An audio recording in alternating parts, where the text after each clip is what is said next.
বছরের শেষটা একটু ভালোভাবে কাটানোর জন্য চলে গিয়েছিলাম একটু ঘুরতে। বছরটা তো সেরকম ভালো জানি, ভাবলাম শেষটা একটু ভালো করি। আমাদের এখানে একটা আরবান হাট আছে। এখানে হস্তশিল্পের সব মেলা বসে। প্রতি বছরই বসে, ডিসেম্বর মাসটাতে একটু বেশি দিন থাকে। এমনি অন্য সময় বসে, তখন একটা ছোটো মেলা হয়। তাই আমরা তিনজনে মিলে চলে গিয়েছিলাম সেই মেলায়।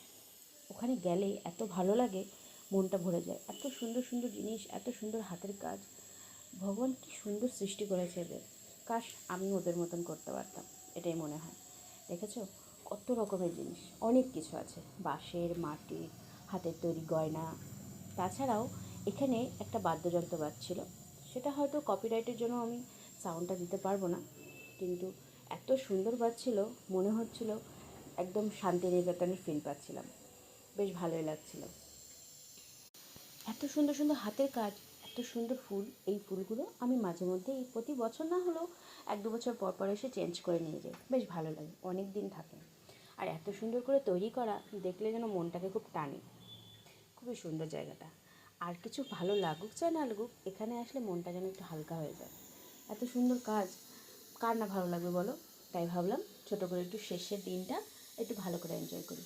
কিন্তু একটাই খারাপ ছিল, দিনটা খুব বৃষ্টি বৃষ্টি ছিল, মানে এত ঠান্ডা ছিল। দেখেছো কত সুন্দর হাতের কাজ, কি করা যাবে। তোমরাও দেখো আমার সাথে, তাই ভাবলাম তোমাদের সাথে ছোট্ট করে একটু ভিডিওটা শেয়ার করি। সবাই ভালো থেকো, সবাইকে ভালো রেখো, বছরটা খুব ভালো কাটুক সবার।